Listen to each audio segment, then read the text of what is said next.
Hej allihopa! Jättekul att ni har tagit er tid att titta på denna livesändning från Malmö. Idag ska jag prata om ett känsligt ämne, något som ni alla har en relation till. Ursäkta. Oavsett om ni har tänkt på det eller ej. Rumsakustik. För det finns så mycket missinformation på internet och så många missuppfattningar om rumsakustik att jag känner att jag behöver belysa dem och slå hål på en del myter. Mitt namn är Fredrik Norén och jag är ute hos kunder och mäter och kalibrerar deras hifi- och hemmabiosystem. När jag kommer på besök så tar jag med mig min fina mätutrustning och du får tillgång till min kunskap och erfarenhet.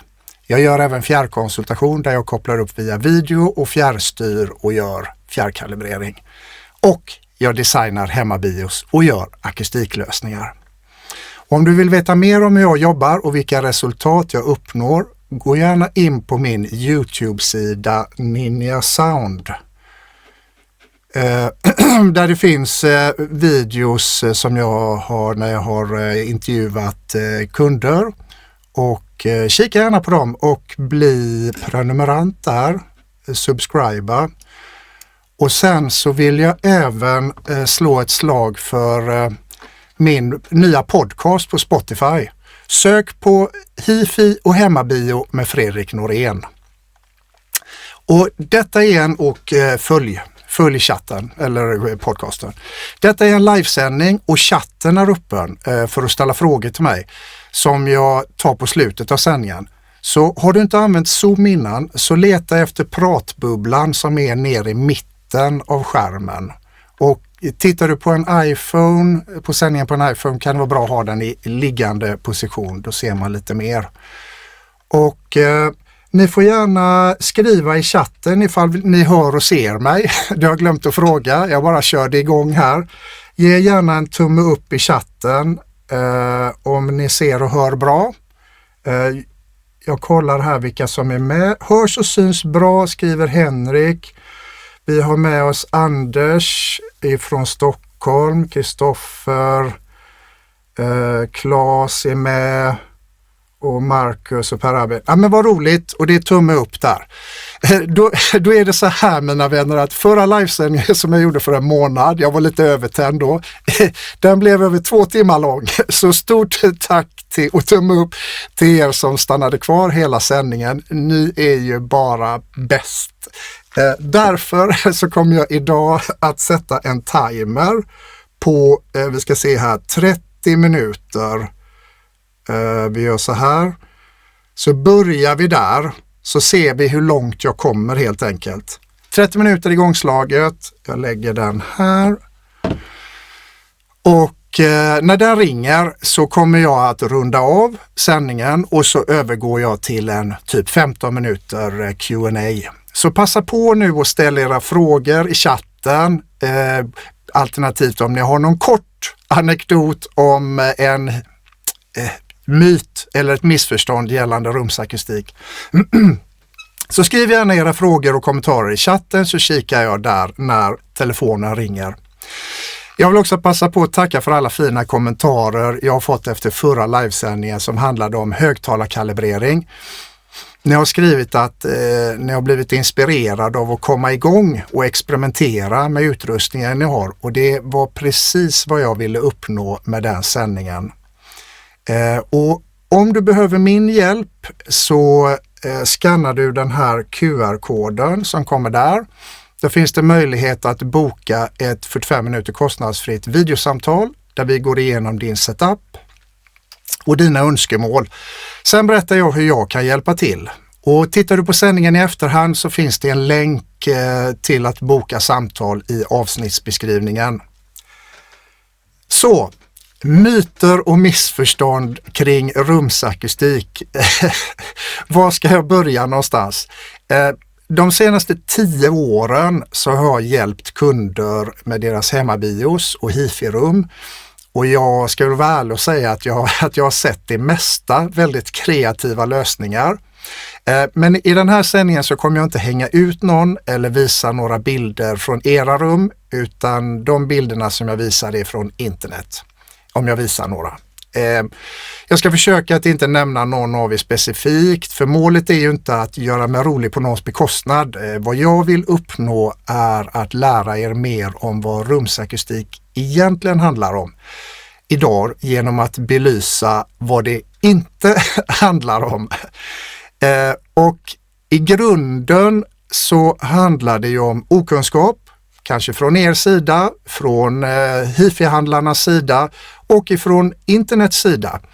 Jag brukar säga det att en av internets grundpelare, det är ju att alla har lika rätt att uttrycka sin åsikt, vilket är en jättefin tanke.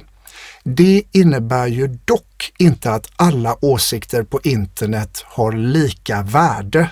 Inte alls faktiskt. Men det är lätt att glömma av när du söker information på internet och du bombarderas med YouTube-videos och tyckatillare och YouTube-professorer som jag kallar dem för. Och få inte igång med på AI och dess ibland helt skeva förklaringar. Jag vill också påstå att er fantasi ibland spelar en stor roll i de akustiska åtgärder som ni gör i era rum utan att de ibland har någon som helst förankring med verkligheten. Känner du för att dela med dig av en knasig tanke du tänkt eller hört gällande rumsakustik, så skriv gärna i chatten. Vi är alla här för att lära oss. Okej, vi börjar med kvällens första ämne. Hifi-mattan. Den berömda hifi-mattan. Jag skulle inte bli förvånad om ett antal av er har fått rådet att skaffa en matta och lägga framför högtalarna. Detta brukar vara det främsta rådet som ni får från hifi-handlare när ni frågar om hjälp till er problematiska rumsakustik. Får du hifi-handlaren på besök så kommer han att flytta runt dina högtalare tills han är nöjd och sen lägga dit hifi-mattan som kronan på verket. Chefs kiss. Sen är det klart det är lite hifi-handlaren. Men det är då du ska passa på att fråga honom. Men nu då? Vad blir nästa steg för att förbättra ljudupplevelsen?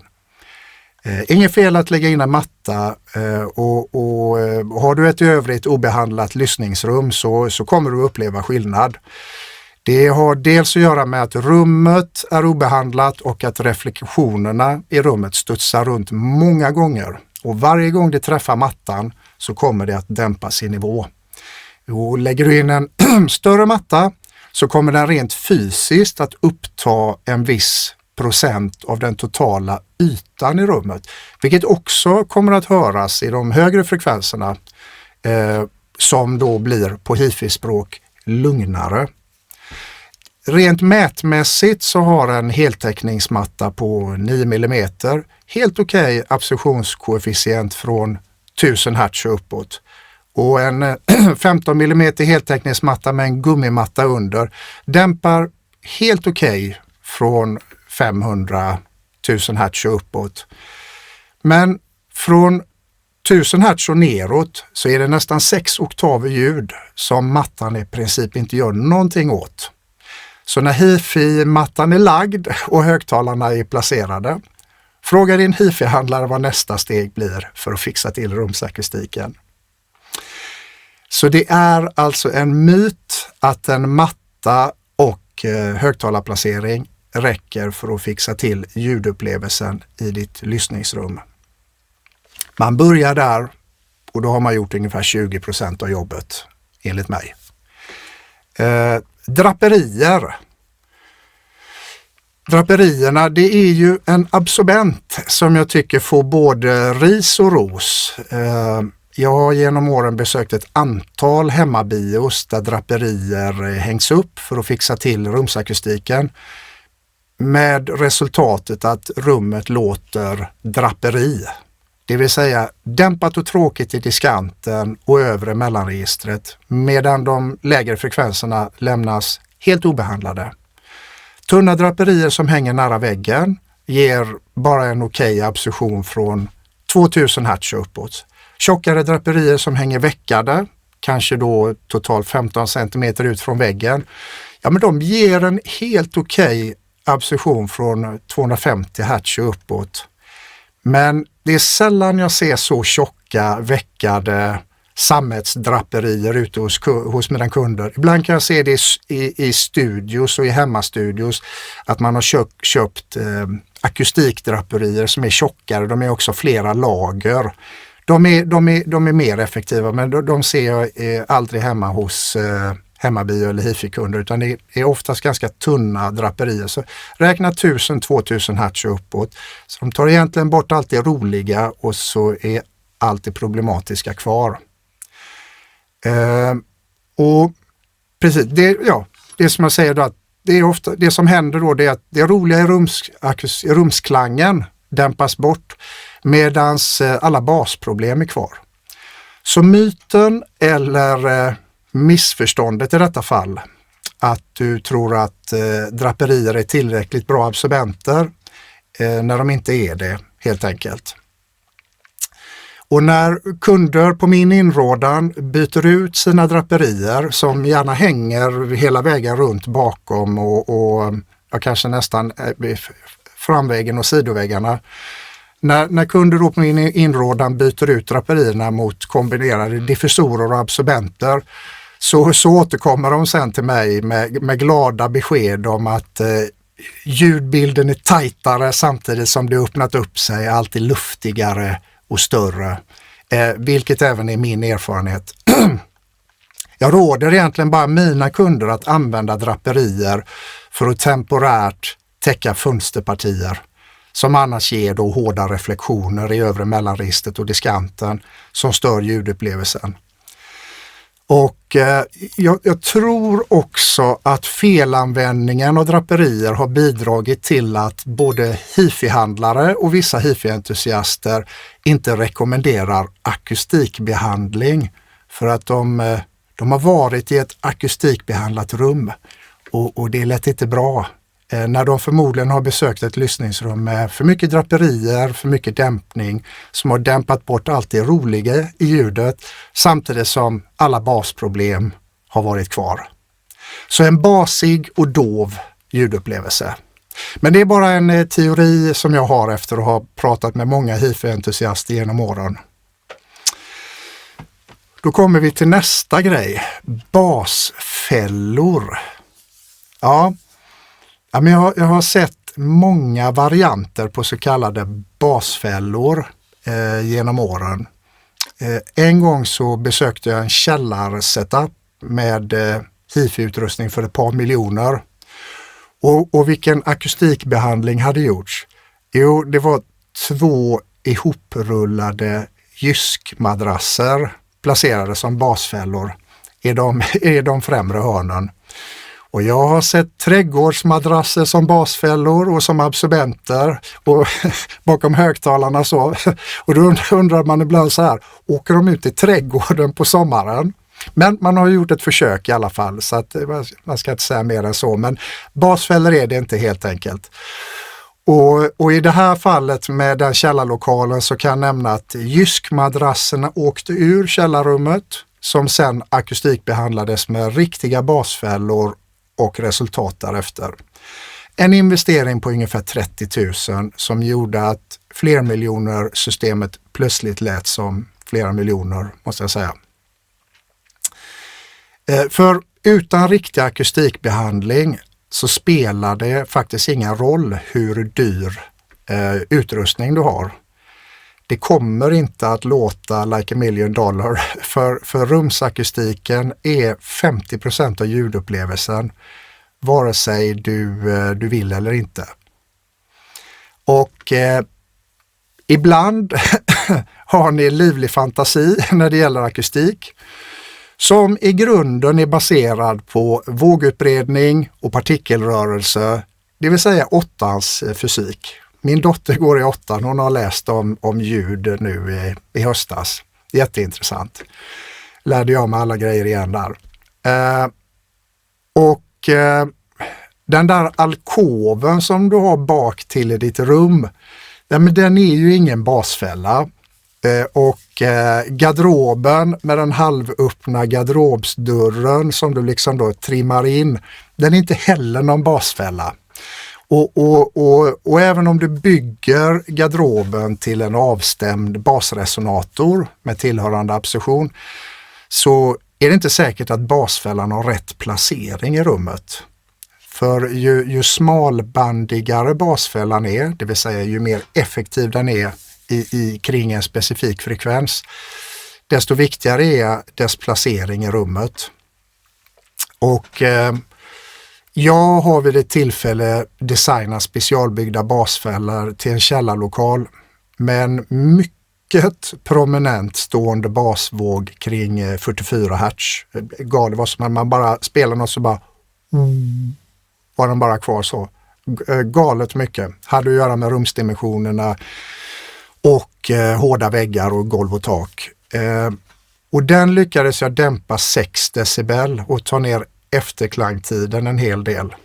Det krävdes 4 stycken specialbyggda baslådor som var typ 170 gånger 100 cm och 35 cm djupa och som jag placerade på rätt ställen i rummet. Sen trimmade jag basfällorna på plats med mätinstrument och mätningar. Ett gediget arbete som gjorde stor skillnad för rumsklangen och högtalarnas ljudupplevelsen av högtalarna och subbasarna. Och nej, det var ingen Helmholtz-resonator utan ett specialbygge som jag designat. Så stora basfällor krävs för att jobba i den näst lägsta oktaven. Och det jag vill komma till, det är att din garderob med dörren på glänt, nej men det är ingen basfälla och inte heller jyskmadrasserna eller trädgårdsmadrasserna. Och sen kommer man till hemmagjorda basfällor i hörnen. Ja, men de är knappt några basfällor. Speciellt inte om du har köpt triangelformade akustikskumspaneler, tårtbitar som du placerar i hörnen. De dämpar bara ljudets partikelrörelse och en basfälla behöver jobba med ljudets tryckvariationer för att vara effektiv. Så att du kommer att höra att de gör någonting. Någonting gör de för ljudet, absolut. För att när ljud studsar in i ett hörn så blir det ju lite grann av den här effekten. Och det är klart att den hjälper du till att dämpa bort effektivt med de skumgummi-tårtbitarna. Men det är inga basfällor. Ja, men det var lite grann om basfällor. Det finns, jag har sett fler varianter och ibland så någon har sågat upp spalter i sin vägg, i ett väggparti liksom, och då tagit sig in till isoleringen där inne och tycker att det är en Helmholtz-resonator och sådär. Men när du gör så att du skär upp väggen bara, du har inte kontroll över den kaviteten som är inne i väggen. Och det behöver du ha. Och du behöver också ha kontroll på hur mycket dämpmaterial och sånt som är där i. Så att det blir mest för syns skull. Man kan säga att en basfälla för att en Helmholtz-resonator exempelvis ska fungera. Men tänk dig en Coca-Cola-flaska som du blåser en ton i. Kaviteten i luftutrymmet inne i Coca-Cola-flaskan tillsammans med spalten eller hålet i det fallet, de skapar en fjäderverkan och det är det som drar igång tonen och du kan ändra den tonen beroende på hur mycket läsk du har i. Då kan du tänka dig att det inte blir samma grej när du då bara sågar upp spalter i en vägg eller i ett hörn eller någonting. Så att det är härligt att vara uppfinningsrik, men det gäller att hålla koll på teorin och fysiken bakom också. Jag kommer att göra ett webbinar om vilka produkter och så jag tycker att man ska använda, men när det gäller basfällor, antingen så ber du mig eller någon annan akustiker och ritar dem åt dig. Eller så köper du, det finns färdiga produkter som är tämligen bra och som faktiskt är uppmätta i riktiga akustiska laboratorium också, så att man kan se deras absorptionskoefficient och på det sättet utröna vilka man vill ha och sådär. Så att där, just basfällor, så kan det vara bra att om de inte ska vara så stora så ska du köpa dig ur det. Och har du plats i din hemmabio och bygga i buffelväggen eller i bakväggen eller någonting, men då kan du kontakta mig, så kan jag fixa en design till dig. Så nog om basfällor. Och det är också det att det är jätteviktigt var någonstans en basfälla placeras. Det missas lite grann i diskussionen, tycker jag. Och speciellt om det är en avstämd basfälla. För att om du har stämt av den till ett visst frekvensområde och du placerar den på fel ställe i rummet, ja men då är den i princip verkningslös. Och jag vet detta för jag har gjort det och jag har mätt det och jag ser det i mina mätningar och man hör det också. Men det kan vara svårt man behöver mäta sig fram till det. Framförallt det kan vara svårt att lyssna sig fram till det. För när du har snickrat på de där lådorna och sånt, då kommer du känslomässigt att tycka att det blir skitbra när du ställer in dem. För det bara är så. Lite samma när du bygger dina högtalare. Svårt att och verkligen utvärdera dem utan att ha känslorna för dem, eftersom du har lagt 200 timmar på dem kanske. I alla fall ett sidospår. Diffusion då? Ja, men skulle du mot förmodan få fler akustiktips än att lägga in hifi-mattan ifrån din hifi-handlare, så är rådet oftast att komplettera med diffusorer. Jag tycker att det sätts stor tilltro till att diffusorer ska fixa till din problematiska rumsakustik. Och jag tycker inte att det är rätt sätt att attackera problemet.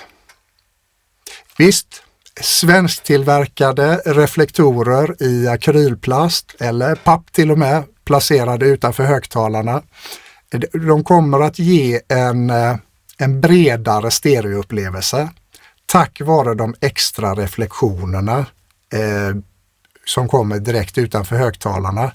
Men förutom att störa stereoupplösningen och stereopanoramat, så kommer transientupplösningen att bli lidande. Hela ljudupplevelsen kommer faktiskt att bli mer färgad, enligt min åsikt och erfarenhet. Och ibland så ser jag diffusorer placerade precis bakom lyssningspositionen, typ 10 cm bakom huvudet på lyssnaren. Tänk att det är en härlig soffa och så är det väggen och där, smock, så är det en diffusor, klossan, nästan som man lutar huvudet in i den. Och då brukar jag be kunden blunda och lyssna. Sen sätter jag en kudde framför diffusorn och då skapar absorption istället. Och sen så rycker jag den fram och tillbaka så här. Vilket alltid resulterar i att kunden tycker det låter bättre med absorption. Och så är det. Och det är som att det känns mer okej att sätta ut diffusorer lite här och var i rummet. För de förstör ju inte känslan i musiken. Medan absorbenter, de använder man lite mer med aktsamhet så, för de kan ju dämpa känslan av musiken. Och där jag som har utbildning i akustik och jobbar med akustik och systemkalibrering, jag tycker precis tvärtom. Felplacerade diffusorer förstör ljudupplevelsen mycket mer än vad felplacerade absorbenter gör. Och en god regel, det här säger aldrig hifi-handlarna, men en god regel det är att inte ha en diffusor närmare än 2 meter från lyssningspositionen eller någon av högtalarna. Och jag vet att det kan vara svårt att uppnå i ett litet rum. Och det är även så att det kritiska avståndet, det beror även på hur effektiv diffusorn är, designen på den. Om man tar det på akustikpaneler som där det kanske finns en träfront och så är det en absorbent bakom, ja men då ger de en lättare lättare diffusion och diffraktion. Jag har sett de här panelerna med lite slitsar i så här och så är det en absorbent bakom. Ja, det gör att det här träpartiet fram till det kommer att ge lätt diffusion och diffraktion i kanterna och de kan placeras närmare men inte närmare än 1 meter skulle jag säga. Det är min erfarenhet. Och frågar du en renodlad akustiker så kommer han säga minst 2 meter och sen bara så kommer han att himla med ögonen. Det vet ju vem som helst. Så tänk på det med era diffusorer att ta en runda till med dem. Har ni diffusorer hemma som ni har placerat ut kanske nära högtalarna? Jag kan tycka att det fungerar på framväggen om det är ett ganska stort rum och högtalarna då som jag sa kommer en bit ifrån diffusorerna. Det har att göra med att diffusorerna behöver ett visst avstånd för att skapa ljudet och skapa den här diffusionen. Jag ska se om jag kan ta upp en bild här. Nu kommer lite ljudlära här. Här är en absorbent.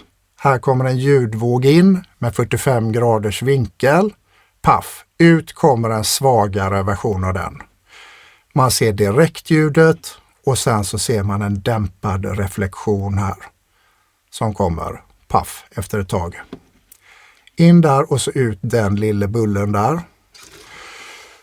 På en hård gipsvägg exempelvis, eller stenvägg eller betongvägg nere i källaren så kommer samma hårda reflektion och i princip odämpad ge en reflektion här och det kommer se ut, det kommer spridas på detta sättet. Det blir inte en exakt stöt, det kommer att spridas lite grann såklart, det har med ljudets fysikaliska uppbyggnad. Diffusion, ja här blir det en solfjäder av det. Så tanken, här ser ni att även om ljudet slår in så här så kommer det i princip att spridas jämnt över hela polar pattern här. Men det man också ska tänka på som är diffusion som man kan vara lätt att glömma av eller inte tänka på, det är att vi är i den spatiala responsen här, men vi är också i den temporala responsen. Det finns tidsförskjutningar inbyggda här. Och det är det tack vare de här facken här exempelvis i den här Schröder-diffusorn i detta fallet. Och det är det här som gör att många saker som ni tror agerar som en diffusor gör inte det. Och vi ska prata lite om dem här. Nu kommer vi då till delen, är detta en diffusor? Jag hann inte göra någon jingle till det, men annars så var jag på gång att göra det. Bokhyllan. Hur är det nu med bokhyllan hemma med böcker i? Är det en diffusor? Vad tror ni i chatten här? Om jag får fråga i chatten. Något lite borde det göra, skriver någon. Tummen ner, tycker någon.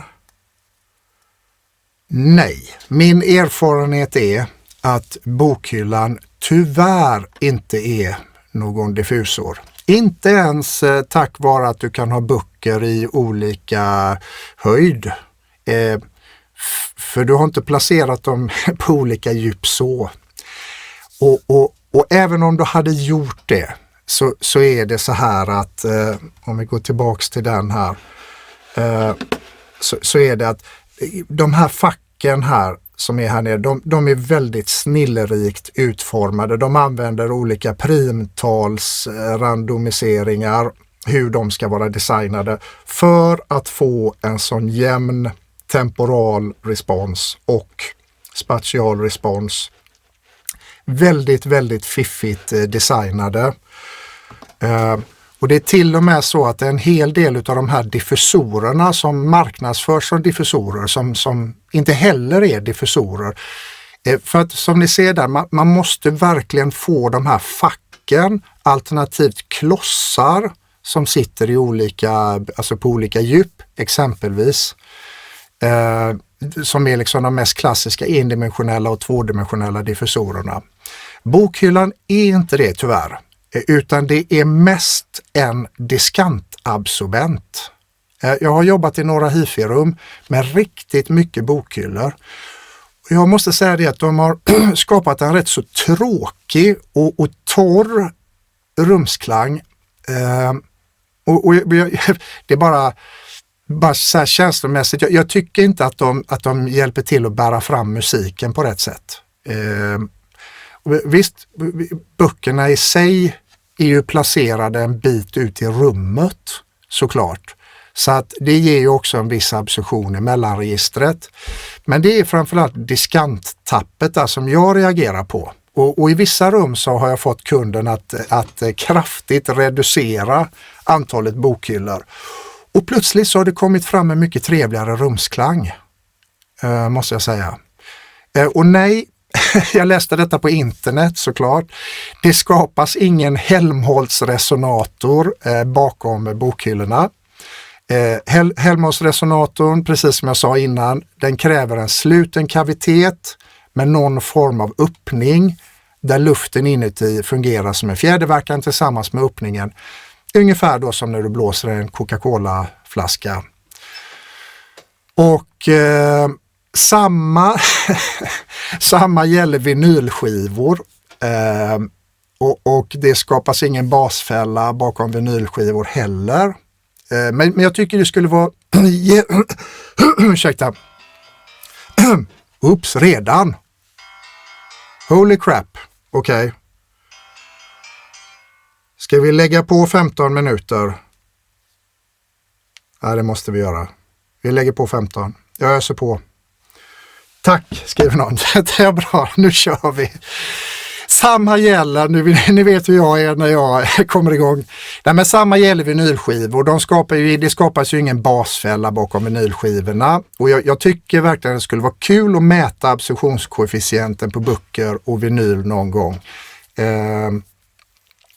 Ditt ställ med CD-skivor är tyvärr inte heller någon diffusor, utan de ger ganska hårda reflektioner i de högre frekvenserna och faktiskt potentiellt resonanser i mellanregistret tack vare CD-fodralen.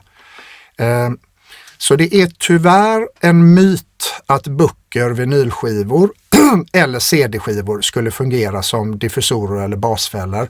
Ni har ju förstått nu att diffusorer, ja, men det är en ganska intrikat design, måste jag säga, för att få en diffusor att funka som den verkligen ska funka.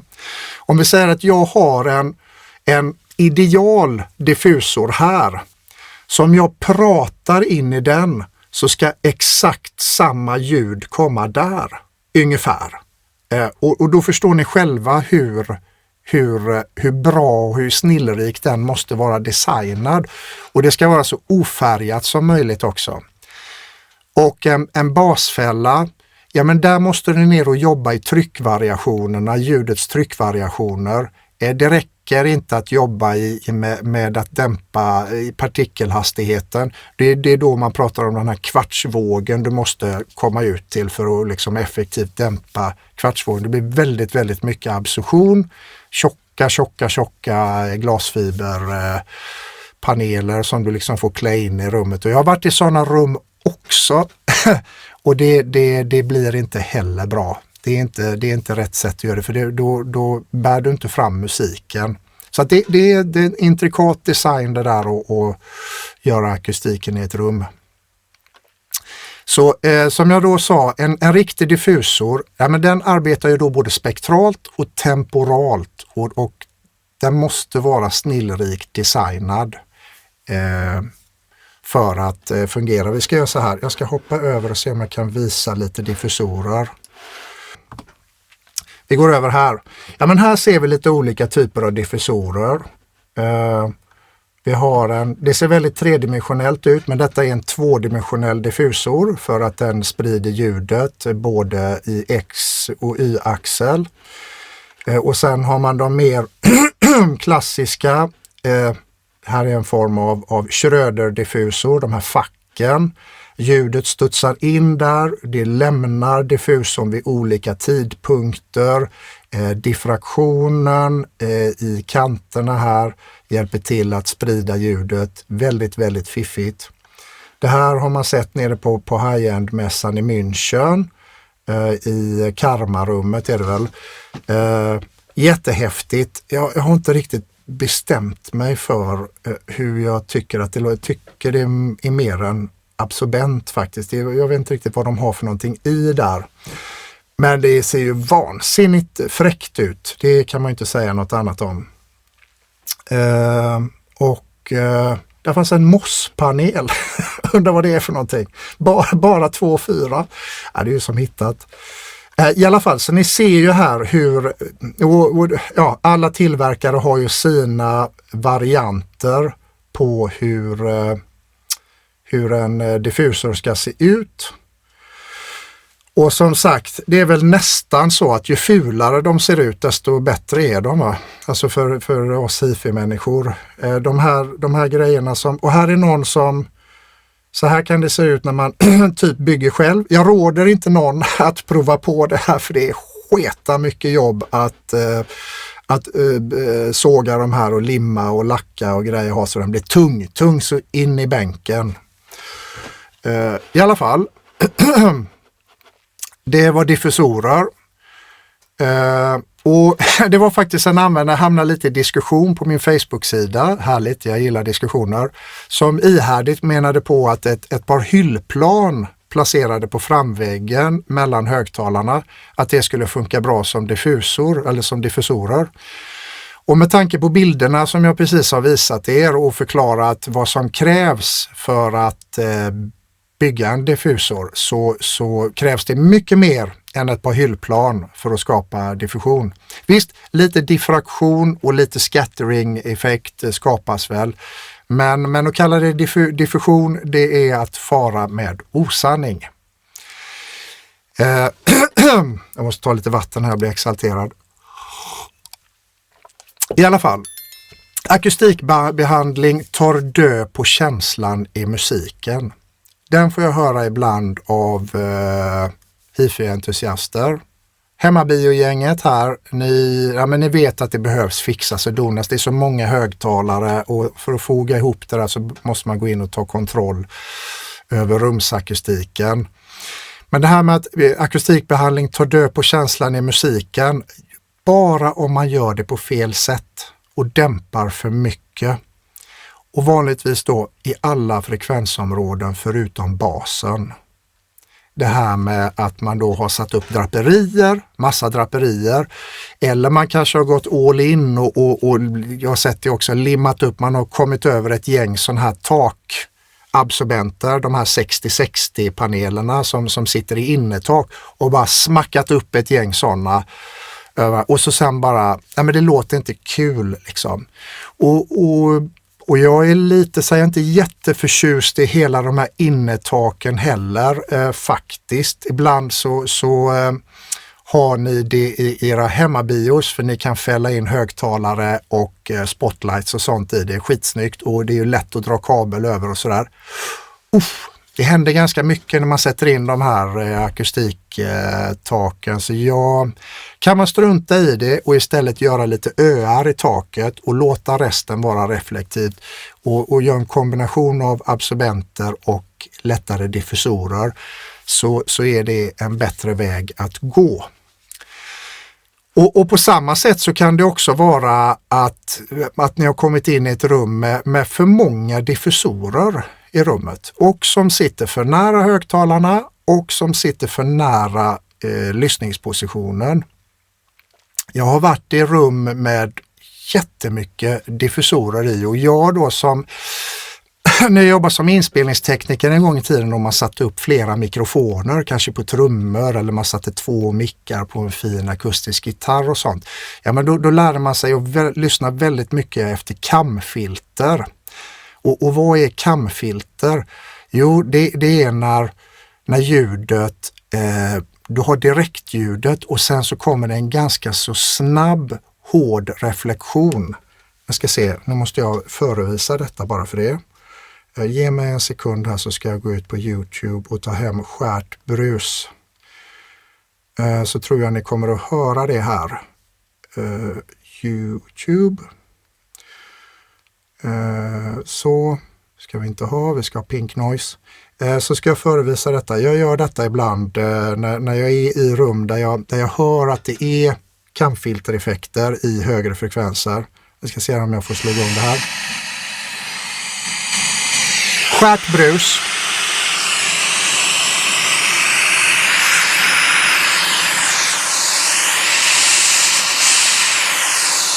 Jag kan ta något lite större.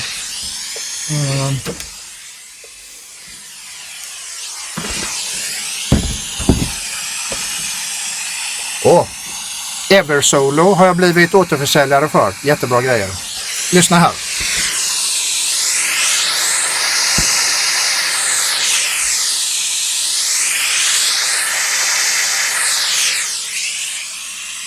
Ni hör att ljudet... Ja, det är en kamfiltereffekt som blir där. Och nu spelar den upp i ganska höga frekvenser. Den går inte så långt ner. Men när ni har diffusorer eller i vissa fall reflektorer när de inte är designade på rätt sätt. Men när de är nära ljudkällan eller nära där du sitter, då kommer du få väldigt snabba färgade reflektioner som mixas ihop med direktljudet. Lite tidsförskjutet, lite färgat, och då kommer de effekterna. Och jag har ju lärt mig att lyssna in mig på sånt just när man placerar flera mikrofoner, någon rör på sig, så vänta nu, är det ett litet någon fasförskjutning där och sådär, så att jag är ganska känslig för den typen av kamfiltereffekter. Och visar man det mätmässigt så blir det jättedjupa dalar så upp i frekvens. Det är därför det kallas för, ska se så det blir så spegelrätt. Det är därför det kallas för comb filtering, för det blir som en kamfilter, det ser ut som en kam. Går inte att göra någonting åt det förutom att sätta en absorbent, så slipper du problemet. Så att det är också en sak med rum där det har placerats ut för mycket diffusorer, för nära, det ska plockas första reflektionen, ska man ta med en diffusor och bla bla bla. Kan man göra om rummet är tillräckligt stort och man gillar det sättet som ljudet kommer att färgas. Sätter man en absorbent där istället, ja, men då får man ju mer utav direktljudet. Det säger sig självt. I alla fall. Och när då användare har varit hos kompisar eller någonting där det har blivit lite fel. Det har dämpats för mycket eller det har blivit för mycket diffusorer. Nästan alltid att det har dämpats för mycket. Och så är alla basproblem är kvar. Där har det inte hänt någonting, för att det har inte stoppats in några basfällor, utan det har bara tagit bort allt det roliga ljudet. Och så är det fel på akustikbehandling. Det ska man inte göra. Och det är ju inte fel på det, utan det är ju bara det att de har gjort fel helt enkelt. Och sen så kommer man ju till det här med egenpåhittade fysikaliska regler. De hjälper ju inte heller. Jag får bita mig i tungan ibland, eller i läppen ibland, för jag får väldigt roliga förklaringar av entusiastiska hifi hemmabio-människor som liksom har fantiserat fram egna fysikaliska regler hur ljudet färdas och sådär. Och det är ju inte så det fungerar. Mitt förslag är, istället för att ni hittar på egna fysikaliska regler som funkar i er värld, så tar ni och köper den här boken. Master Handbook of Acoustic. Skriven av F. Alton Everest och Ken Pohlman för många år sedan. Nu är den uppe i 1462 sidor. Jag har läst den. Den ligger ute i garaget här tillsammans med andra jättebra böcker om akustik. Jag har den fortfarande som uppslagsverk. Det är en fantastisk bok. Den tycker jag ni ska köpa och skumma igenom för att lära er mer om rumsakustik handlar om. Så, ska jag stänga ner den där. Om man bara gör en jämförelse. Jag var ute och sprang idag. Det var andra löprundan för året. och det är klart att det gick trögt.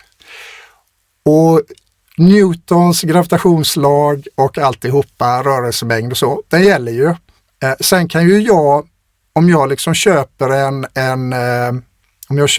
sån här ett riktigt tight löparlinne och såna här små flaskor och grejer och med sån här isotonisk sportdryck och liksom har det i bältet och sen är jag ute och springer. Ja, men jag kan ju då bestämma mig för att de fysikaliska lagarna inte riktigt gäller mig längre, för jag har ju mitt löparlinne och de här små flaskorna på mig. Jag kan ha sån här energigel.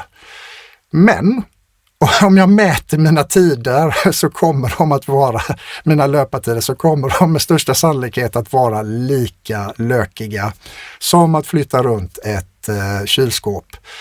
Så att hitta inte på egna fysikaliska regler. Kika på lite YouTube-videos. Fråga ChatGPT. Jag har gått över till Claude. Jag tycker Claude är mycket bättre.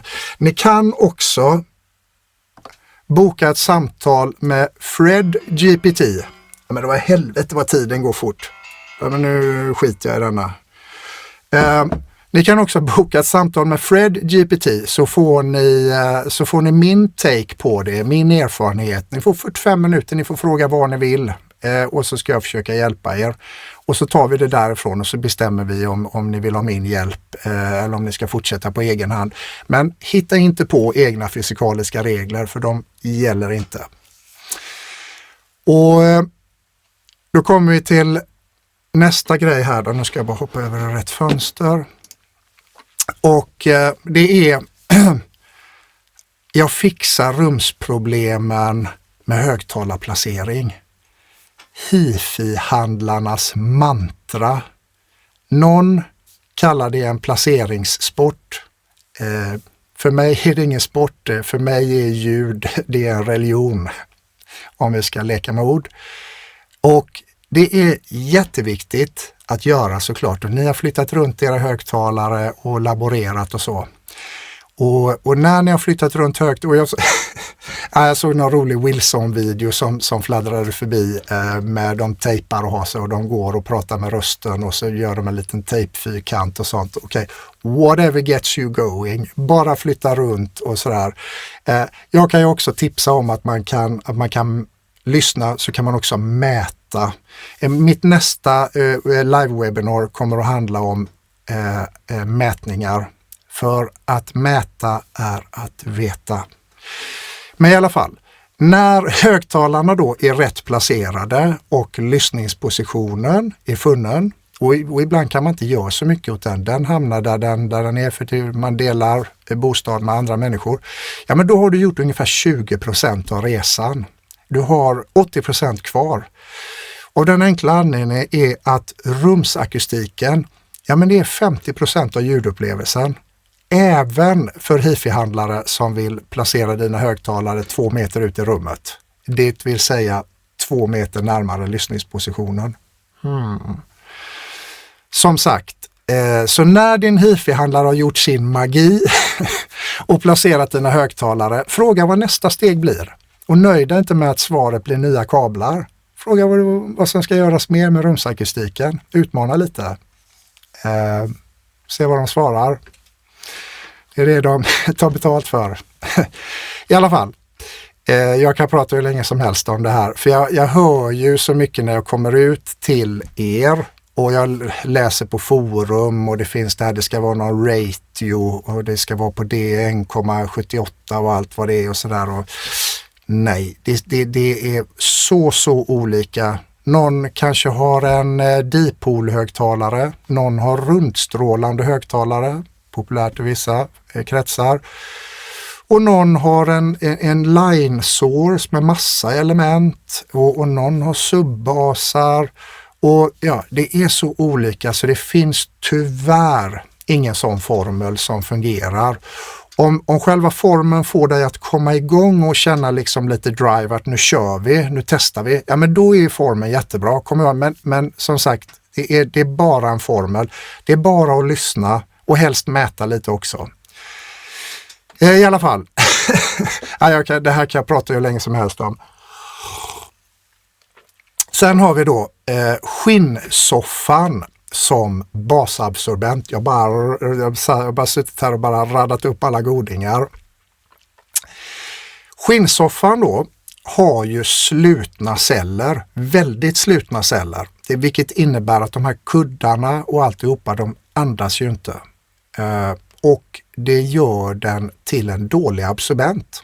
Egentligen oavsett stoppning. Och tack vare skinnets hårda karaktär så skapas en hel del reflektioner som stör ljudupplevelsen.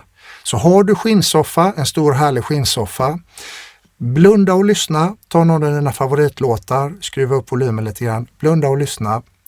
Sen täcker du över soffan med filtar och kuddar och så lyssnar du igen. Och så får du känna själv om du kommer att uppleva någon skillnad. Jag tycker att skinnsoffor är bra att ha i småbarnsåren och innan hunden är rumsren. Men därefter så bör den ge plats för en tygklädd soffa som tack vare sin storlek och tyg som andas fungerar jättebra som en bredbandig absorbent. Det är klart att något kommer att hända i rummet när du sätter in en stor skinnsoffa för att den kommer att skapa, den är ju ett objekt i rummet så att den kommer att skapa en ljudturbulens. Det är något som man nästan aldrig pratar om. Så den kommer att påverka ljudet men inte så som man vill. Har du möjlighet att byta till en tygsoffa så gör det. Egentligen ibland också samma med de här härliga 60-tals skinnfåtöljerna. Det ska ju inte vara som det är här. Du ska ha fritt här bakom om du verkligen ska hifi-lyssna. Jag har denna för jag sitter och arbetar så mycket här i mitt arbetsrum det här, så jag tycker jag måste kunna ha den och luta mig på. Men helst då så ska du ha en fåtölj utan någon huvudstöd.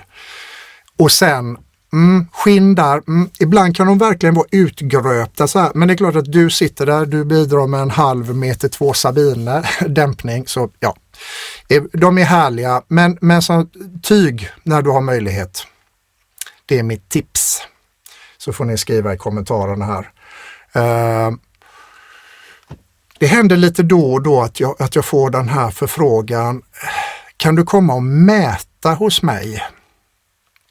Och då brukar jag svara att ja, men det kan jag göra, men bara om du bestämmer dig för att göra något åt rumsakustiken.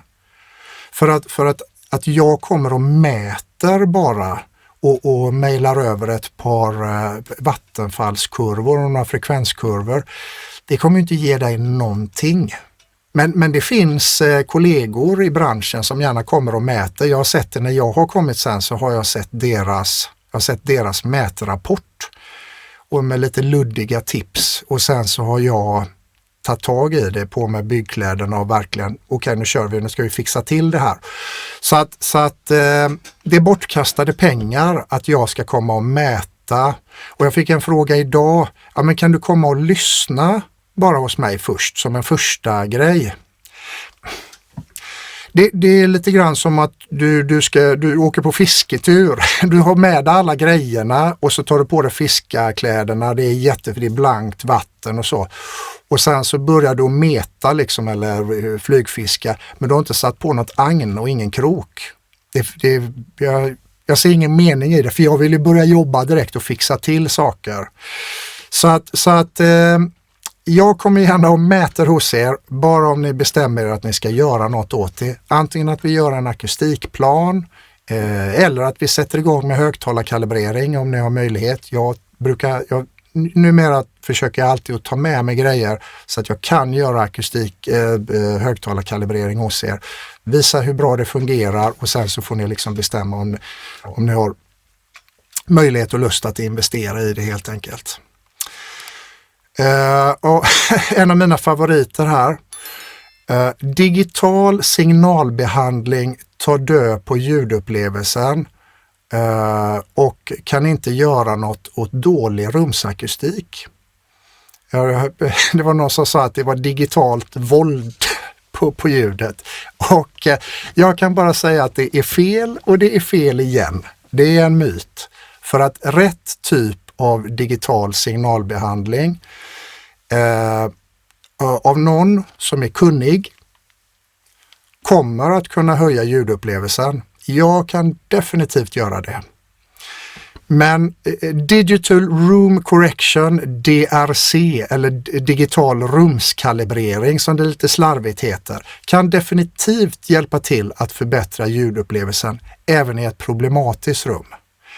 Men du når mycket längre om du först akustikbehandlar rummet och sen tar till rumsanpassad ljudoptimering, som jag hellre kallar det.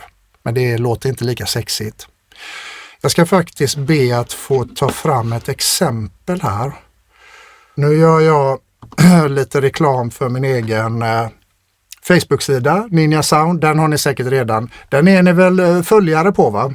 Se till att följa här. Jag vill komma upp i 1000 följare. Upplev ljudet du alltid drömt om. Det är min nya paradgren, höll jag på att säga. Vi ska snurra ner här. Ursäkta om ni blir snurriga när jag rullar här. Men jag tror... Precis. Här.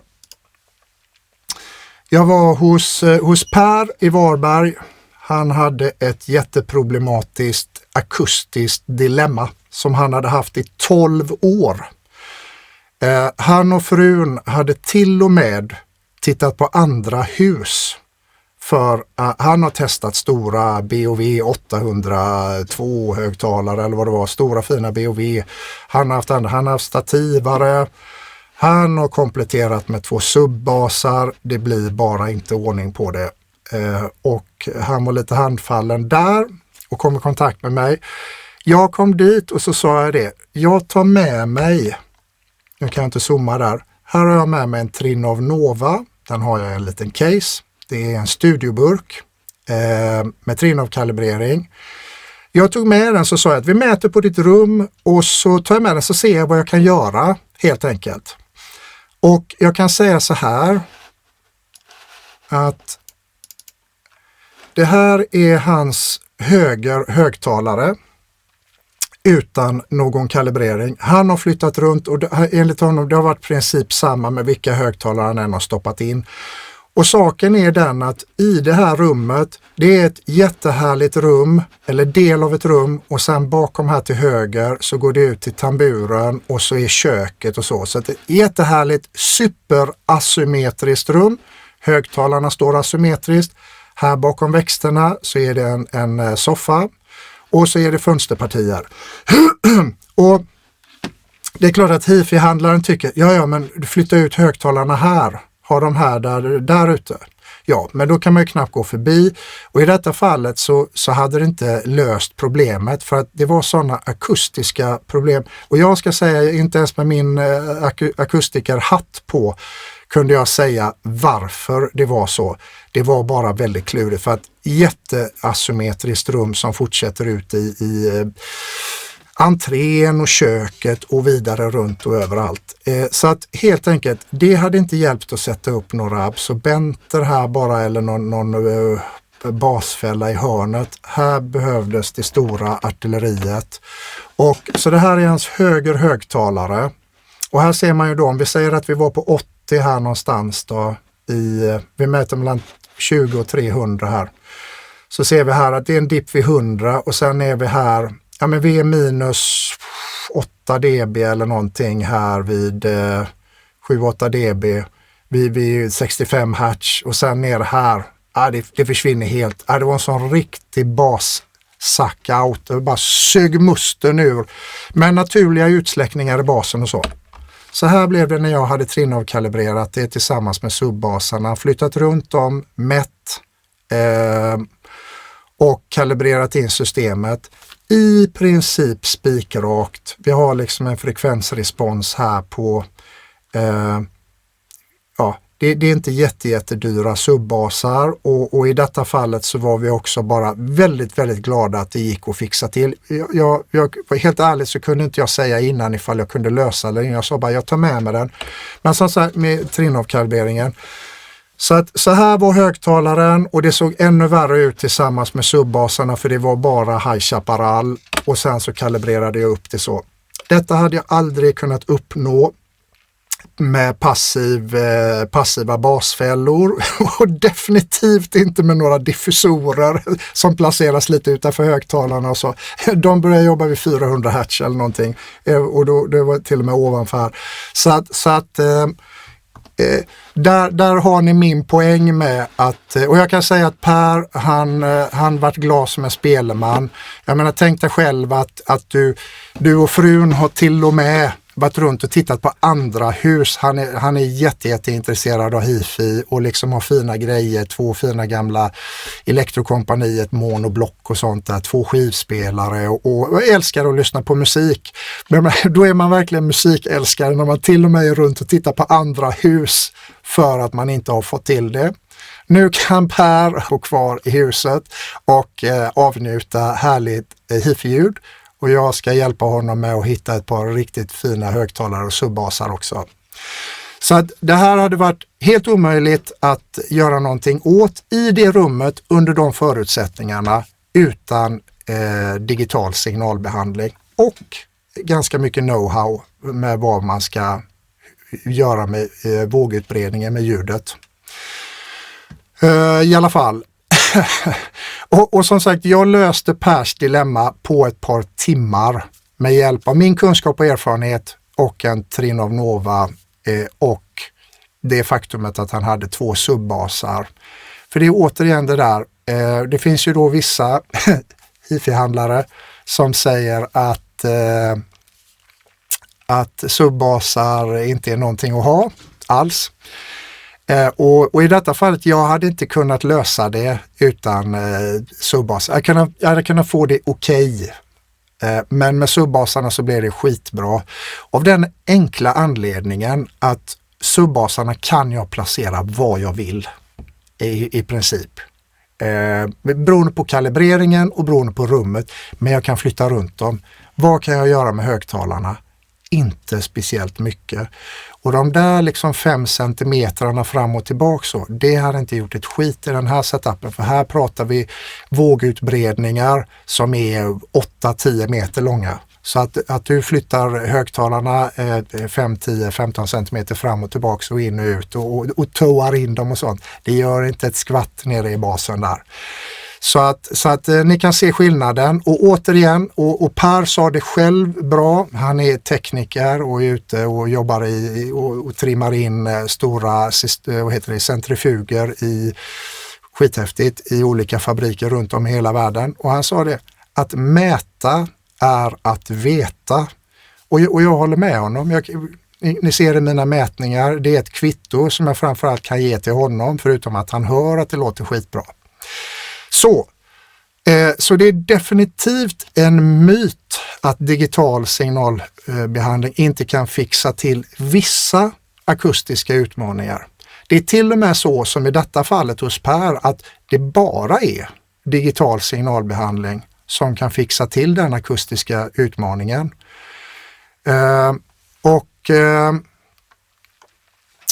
Och som sagt, jag vill också slå ett slag igen här, för jag har skrivit det i mina papper, att gå gärna in på min Ninja Sound-sida, prenumerera, kika på de videosarna som jag har här med lite olika kunder, med Robin och Johan och Peter som byggde sin drumbio. Det är väldigt mycket inspiration där. De är jätteduktiga på det de har gjort. De har lagt hundratals timmar, kanske 1000 timmar på sina setuper. Och sen så har jag hjälpt dem med det jag har kunnat hjälpa dem med. Till er som inte har kikat på mitt första webbinar om högtalarkalibrering, så det har 2 timmar och 5 minuter på er där att bestämma er ifall det är någonting att ha eller inte. Jag försöker att förklara så bra jag kan. Och här så vill jag också slå ett slag för min podcast Hifi och Hemmabio med Fredrik Norén. Detta avsnittet kommer att hamna där.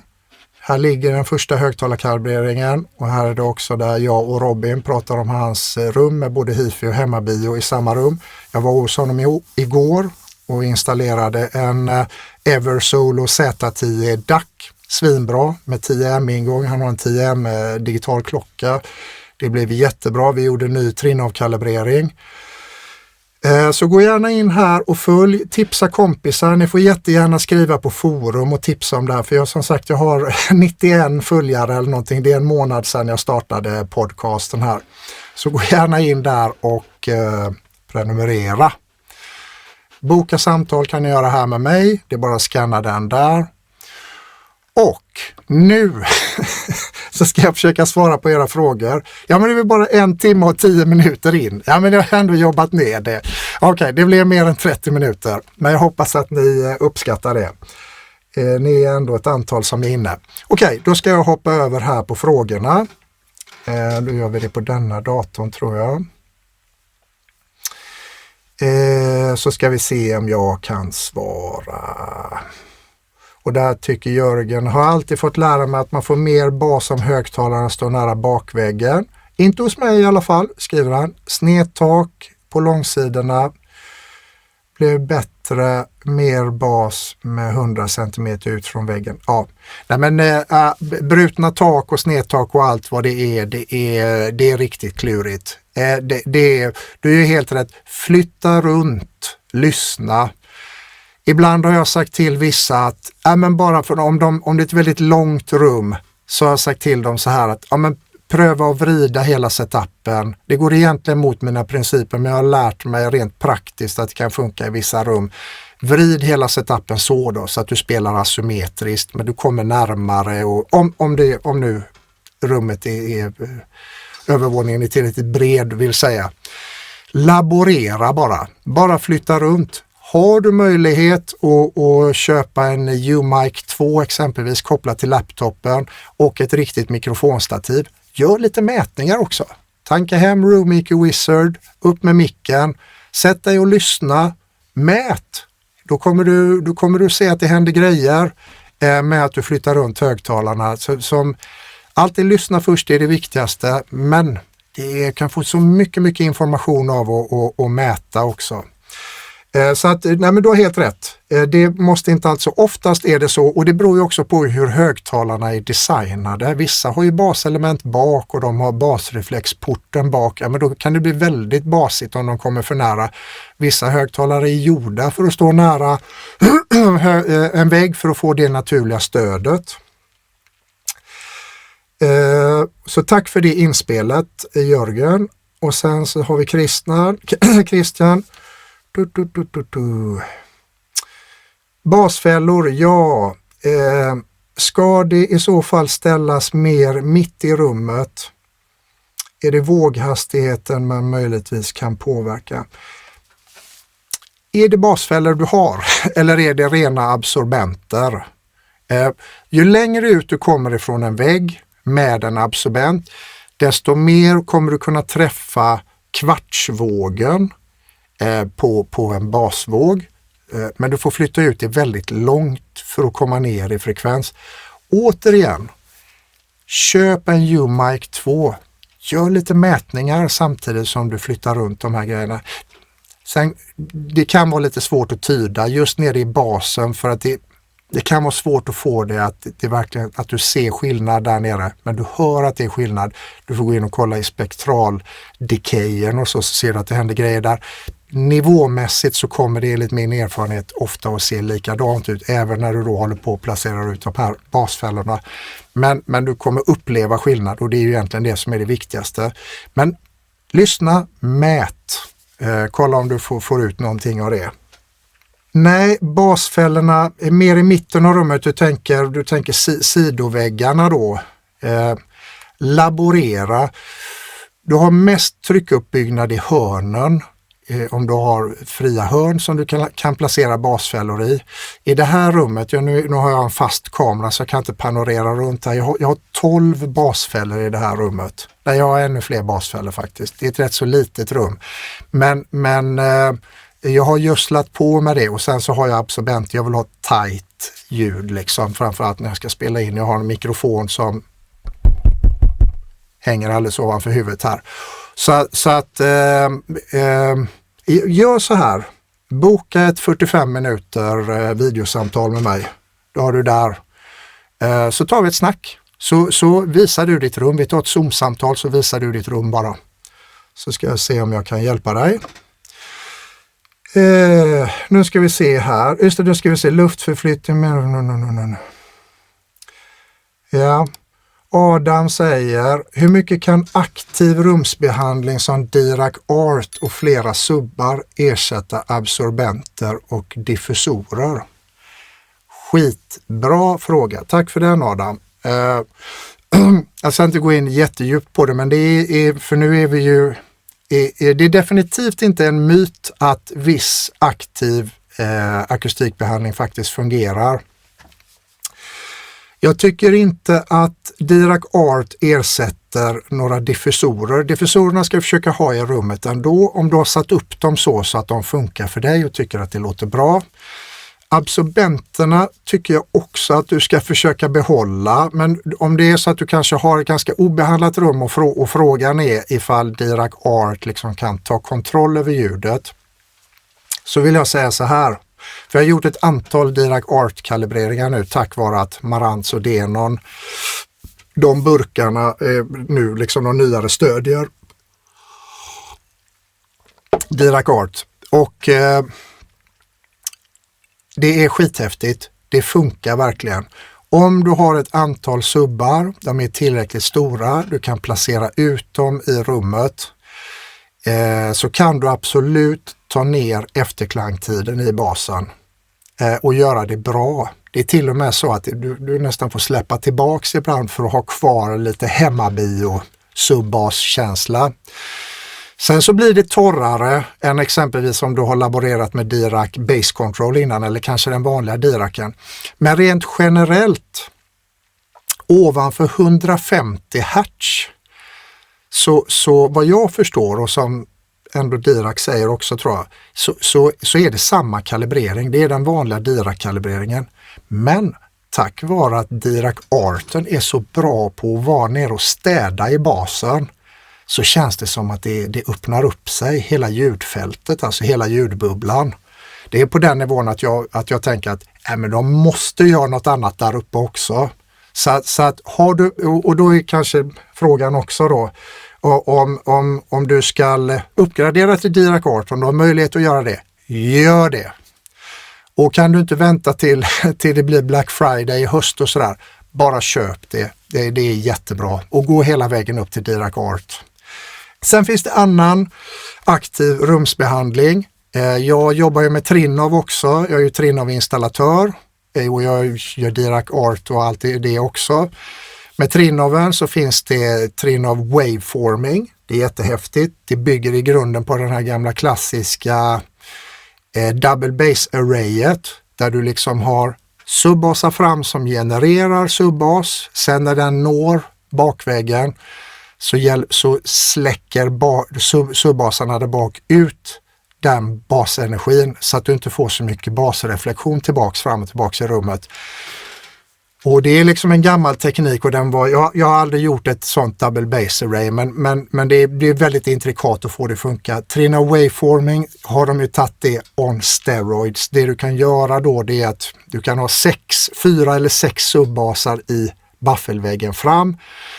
Då kan de forma en basvåg som spelar rakt fram. Den spelar inte in i väggar, golv eller tak utan då spelar den rakt fram och sen så när den når bakväggen då vet de exakt hur den basen är och då släcker de ut den. Det är skithäftigt.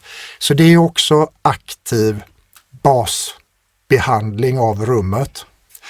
Sen finns det ju de här produkterna jag har ägt. Det finns en gammal sån som heter E-Trap. som typ var ett 15-tums eller 12-tums baselement, och så kunde man tweaka en frekvens där. Fasen vad jag höll på och försökte få till det där.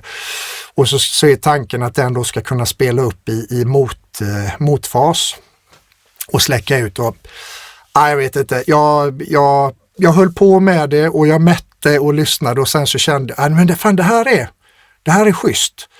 Och sen så visade jag det för någon. Jag var det här är länge sedan, jag var helt insnöad. Och sen, men hur låter det när du slår av det då? Ja, men så jag hade 2 sådana, så ryckte jag dem. Så bara, fan det här var ju bättre utan. Så den gick ju bort.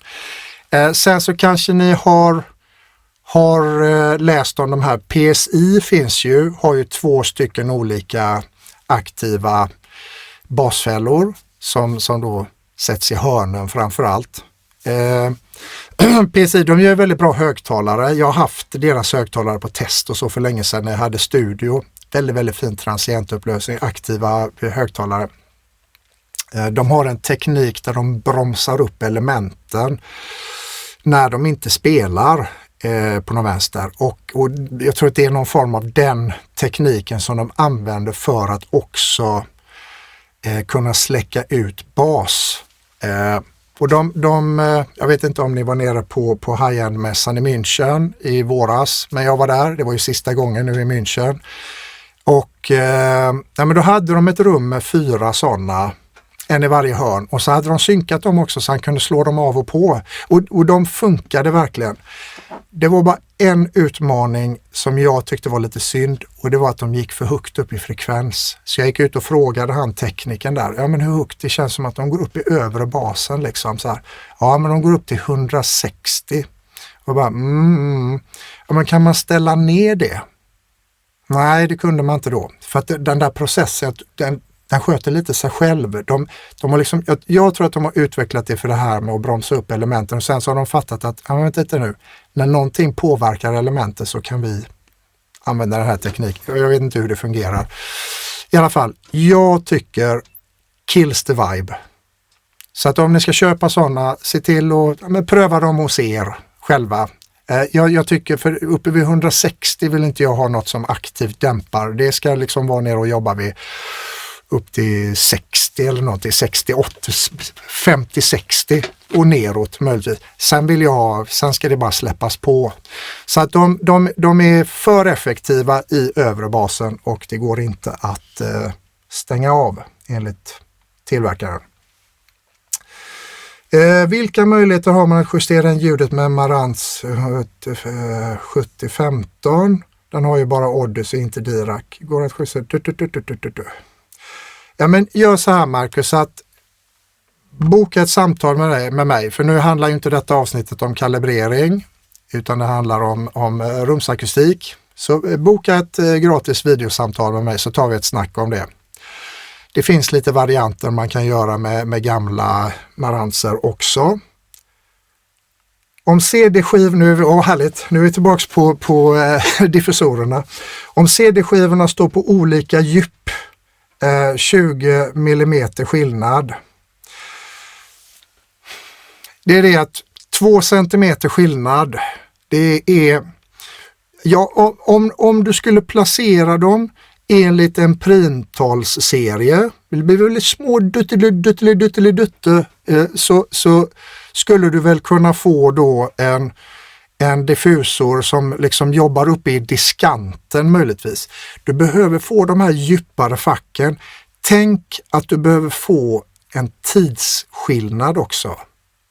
Det handlar liksom inte bara om att det ska liksom studsa lite olika, utan det handlar om att det blir tidsförskjutningar i det, så att man får den här temporala variationen. Så att väldigt, väldigt lite diffusor skulle jag vilja säga. Hur funkar tjocka tyger, typ veckad teaterridå? Nej, men det finns mätningar på det. Jag tankade hem en med absorptionskoefficienten. Ja, men har du tjock molton, alltså sån här teatertyg, om det är det du tänker, och väcka den, och den hänger 15 centimeter ut ifrån väggen, ja, men då har du en absorbent som är helt okej, alltså ner till 300 hertz eller någonting. Det är det att eftersom den inte har samma tjocklek som 15 cm mineralull har, så har den inte lika hög absorptionskoefficient, så att den kommer inte dämpa lika mycket upp i frekvens. Men den kommer ju att dämpa. Men alltså, om du tänker på det estetiska och så, verkligen vill ha de här draperierna, så av den anledningen möjligtvis, men fasen, försök att få upp lite paneler istället. Och då kan du också köra några paneler med en träfront som kanske kastar tillbaks ljudet från 2000 hertz och uppåt. Där har du inga problem. Problemen är längre ner. Så att jag tycker att det tar död på känslan för mycket med draperier, måste jag säga. Jättebra om man ska dra för stora fina fönsterpartier sådär. Man vill få bort de hårda reflektionerna och faktiskt att det genereras. Fönstren blir ju en liten panelhögtalare, så de genererar också ljud. De reflekterar inte bara ljud, utan ett fönster genererar också ljud och med sina resonansfrekvenser. Och så att där, men annars försök att göra det på annat sätt istället med absorbenter och diffusorer. Det är mitt tips. Nu ska vi se. Behöver akustikhjälp? Finns det prylar man kan ta med till nästa hem? Mer universaltyp, har inte velat lägga pengar av denna anledning. Blir eventuellt en flytt framöver? Ja, men det finns det absolut. Alla paneler jag har här, och det finns vissa med jättefiffiga upphängningar. Du sätter upp en aluminiumlist bara och så bara tjoff, så bara hänger du på grejerna, så att du behöver inte blaffa på med bygglim från Bauhaus liksom och limma hela rummet liksom. Så att det gör det absolut. Det gör det. Det är inga som helst problem. Ja, och sen är det ju också det här med tak. Taket är ju den största ytan i rummet som oftast är helt obehandlad. Och jag önskar att ni hade fått uppleva ett lyssningsrum där man har fixat med akustikbehandling i taket. Gärna en kombination av diffusion och absorption. Ja, det är skitfräckt. Det är en helt annan grej, verkligen.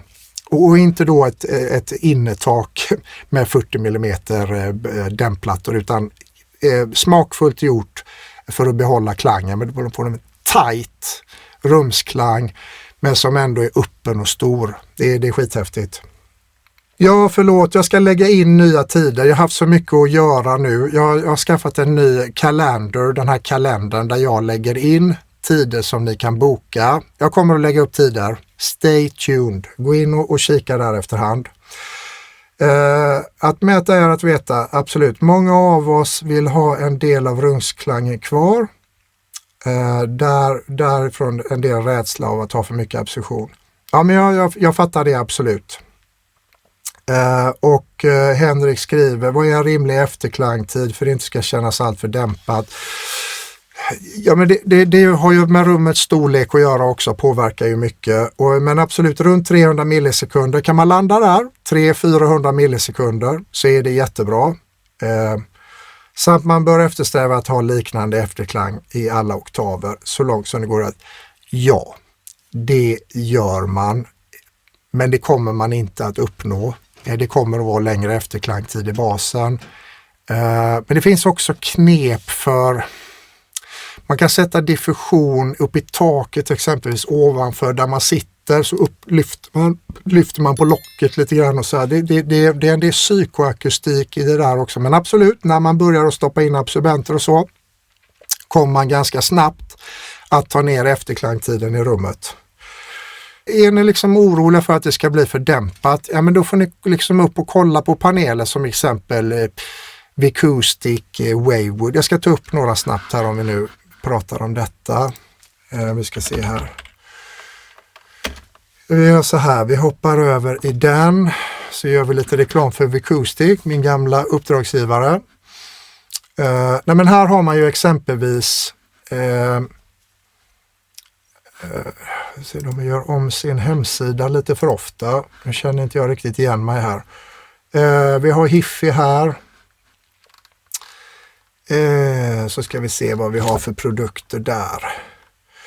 Ja, men den klassiska, vad det drar av videon. Det här är den klassiska Wavewood, den som jag pratar om. Man har en träfront och sen så är det en ordentlig absorbent bakom. 7 cm tror jag, tutti. Det här går att byta ut. Har ni ett akustikinnertak, då är detta en variant att byta ut här.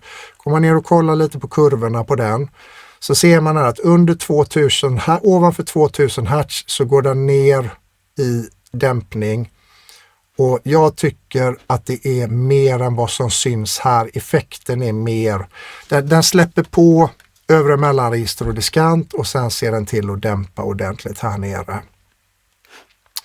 Så det är en panel. De har också och här är deras diffusorer, prisvärda. Finns uppe i version 4 nu. Där är en 2-dimensionell diffusor i sån här liksom hård plast av något slag. De byter ut det mot miljövänligare grejer hela tiden, så jag kan inte säga exakt vad det är nu. Men här kan man se i alla fall att den diffuserar och scattering någonstans ifrån, ja men vad ska vi säga då, här någonstans kanske 500 uppåt någonting, brukar vara något sånt. De här, ja, de har gjort fästen här nu, så man kan se att det är en liten klack där. Det gör att det här kan då sätter ni nu har jag har det i garaget, men då sätter ni en aluminiumlist som ni bara skruvar fast, så träder ni in den här där. Så ni behöver liksom inte blaffa på med lim som jag gjorde när jag använde dem en gång i tiden i min studio. Så det är exempelvis bra produkter. Så kolla på Vicoustic. Här har ni riktiga basfällor. Det är de här jag använder bland annat. Jag har 12 stycken i mitt rum här. Funkar kanon. Det här är en riktig basfälla. I den här så sitter ett trämembran bakom här. Basen, tryckvariationen kommer här och försöker skaka igång den. I det membranet då är det 3 olika lager av absorbenter här. Det är till och med små hål här bak som de tycker fungerar som en Helmholtz-resonator. Men kom ihåg vad jag sa, det ska vara en sluten kavitet och det är det egentligen inte då man sätter i hörnet här. Men enligt dem så mäter det annorlunda eller bättre. Och det coola med Vicoustic är att de har faktiskt ett eget akustiklabb där de kan flytta en vägg. Så att de flyttar hela väggen och sen sitter ett antal subbasar i den främre väggen. Så kan de stoppa in dem i sina produkter och mäta dem i olika storlekar i rummet. Skitsmart. Jag känner inte till någon annan akustiktillverkare som har tillgång till ett eget akustiklabb på det sättet. Vad är rätt material för en diffusorabsorbent? Trä, skum, frigolit. Det är så många produkter på marknaden, svårt att välja, samt djupet på en sådan. Eller är detta helt orelevant? Det är väldigt relevant vilket djup det är på en diffusor. Desto djupare den är, desto längre ner i frekvens går den, kan man säga. Varför då? Jo, för att det är mer tidsskillnad på det och så, ja, fysik. Rätt material. Ja, men det är ett hårt material. Det är inte papp som jag vet att det finns. Inte alls faktiskt, ska det inte vara. Jag tycker inte det ska vara de här i akrylplast heller. Pong, pong, kan man inte göra så här, precis som det är på locket på en gamla skivspelare. Så pong, pong. Inte akrylplast heller, utan det ska ju vara ett hårt material. När jag hade diffusorer, då hade jag... När jag hade lite större rum, där bor sonen nu. Det har blivit en drängkammare där. Men då körde jag, jag ska se om jag hittar det här. Vi bara scrollar ner lite här så kommer det. Här har ni FlexiWave. De här är skithäftiga att sätta i taket. Det blir en polycylindrisk diffusor här. En diffusorverkan av den. Så kan man sätta så här. Jag hade inte byggt det så här. Jag hade satt sådana hela vägen i taket här. Jag tycker att de är skithäftiga och jättebra. Kostar definitivt en slant, men häftiga och bra. Vi ska se här om jag kan hitta. De har väldigt, väldigt mycket produkter. Jag säljer Vicusti-grejer. Det går att köpa av mig om man bygger ett helt rum. Annars är det bättre att bara beställa från Tyskland eller någonstans om ni bara ska ha några paneler. En hel akustiklösning, då kan det vara värt att använda mig till det. Här, dessa hade jag. Multifuser Wood, då är det trä. Och nu så var det den varianten med 64 klossar. De är vinklade. Det här är en sketa bra diffusor. Tvådimensionell diffusor. Den här tillhör de där man ska vara helst 2 meter ifrån.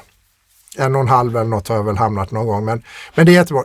De är stenhårda. Det är riktigt hård trä och så är det lackat. Så det är svaret på din fråga. Sen dessa då, å andra sidan, är ju i en hård, som ni ser själva här, är ju i en hård skumplast.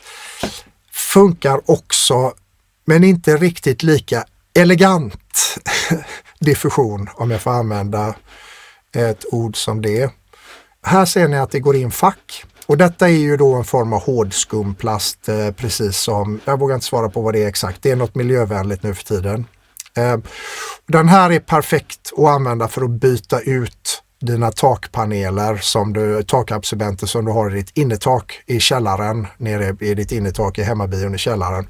Då byter du ut så många du kan mot sådana här istället, så får du ett öppnare ljud, då får du tillbaks mycket av det roliga ljudet. Så att det var det om dem. Fligolit, ja, men det finns jättemånga produkter på marknaden och det är svårt att välja. Ta ett samtal med mig så går vi igenom det. Ja men du, eller om ni, då är vi 20:38, bara 1 timme och 40 minuter. Frågorna är slut där och kom ihåg att vill ni boka ett samtal med mig, de här samtalen är skitbra för er. Jag lär mig nya grejer, ni lär er nya saker. Alltså det här med att prata i telefon, helt värdelöst. De här videosamtalen, det blir så mycket gjort på de här 45 minuterna, så utnyttja den möjligheten. Jag ska lägga in nya tider och jag får liksom en upplevelse av ert rum och liksom och när ni beskriver och sådär, det är verkligen skitbra. Sitter vi i lugn och ro 45 minuter, sikta på nästa vecka. Jag kommer lägga upp tider imorgon och som sagt, jag får se om när det blir hemmabio, webbinar och sådär lite mer riktade. Nu håller jag det ganska brett för jag vill ha med allihopa på tåget här. I mina webbinar, då är både syntare och hårdrockare välkomna på samma disco. Jag tycker det är jätteroligt att blanda för att vi har alla samma mål i slutändan. Vi vill ha en så bra ljudupplevelse som möjligt, oavsett om det är hemmabio eller om det är ett hifi-system. Och det är därför jag vill hålla de här webbinaren lite bredare. Och jag hoppas att ni har lärt er mycket idag. Jag har lärt mig saker bara på att göra lite efterforskningar och sådär. Och stort tack till alla er som tog i tid. Ja, men vi var närmare 20 stycken ett tag där tror jag. Och jag hoppas att webbinariet har inspirerat er att ta tag i rumsakustiken i era lyssningsrum och hemmabios. Jag brukar säga det att det svåraste med att fixa till sin rumsakustik, ja men det är ju att komma igång. Och det var som någon skrev där, det är mycket att välja på, vad ska man ha och sådär, och vad ska man köpa. Vi är alla ute efter samma sak, den ultimata ljudupplevelsen. Och även om vi aldrig når dit så ska i alla fall resan vara intressant. Och jag måste säga att era frågor och engagemang på min Facebook-sida, det kommer lite kommentarer på mina YouTube-videos och en och annan kommentar nu glöm inte nu att följa mig på Spotify också. Ja, men det hjälper mig att bli ännu bättre på att hjälpa er och med vilka problem och vad som skaver hos er. Och om du uppskattar detta webbinar, tipsa gärna kompisar att registrera sig till nästa webbinar. Du kommer automatiskt att få information om när det sker. Posta gärna en trevlig kommentar på sociala medier. Jag behöver all hjälp jag kan få för att nå ut till alla vetgiriga hifi- och hemmabiofantaster. Tills nästa gång, ha det gott och tack för att ni tittade.